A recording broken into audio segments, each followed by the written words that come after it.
My name is David Elizalde. I'm happily married to my wife, Becca. We've got 4 kids, 14, 12, 10, and 3.5. I think I got that right.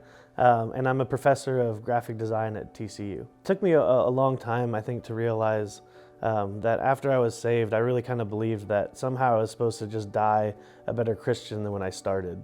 And there was a transition where I started to realize that that's really wasn't at the center of God's heart. I think one of the major turning points is I got involved in global missions, actually here at Doxology, and exposed to some missionaries and really kind of found out what God was doing in the world. Just some amazing things in China and India and just stuff even in my own lifetime. And I really found out that God wasn't necessarily interested in my performance, but He was interested in people and pursuing people. And that God was calling us to chase after the things that He loves. And so I decided at that point, I thought that was really what I wanted to do was pursue the things that mattered to God, and that was people.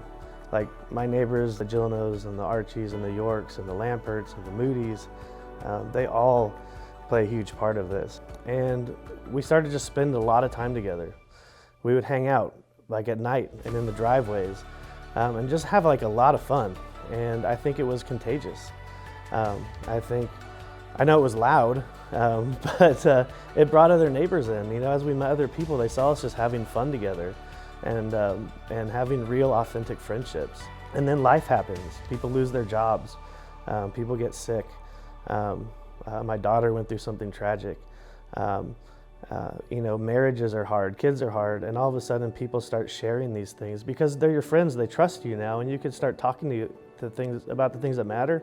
And that's a chance for you to say, hey, my hope is in Christ. You know, this is a chance to share the gospel naturally, and they don't feel like they got kind of sideswiped by the conversation. It's just a natural conversation that happens when friends share their lives together. But not doing it like a project, but because you love these people. When you're sitting in, it actually kind of gets me, but when you're sitting in church and you're worshiping God, and you're no longer thinking about your own performance before God, but you're consumed by your friends and the people around you, and also just in love with what God has done. To see, neighbors' kids coming to church and worshiping with your neighbors next to you at the service. It lifts your heart to a different place. It's much more exciting to show up to church and live a Christian life without feeling like I'm just on this spiritual treadmill.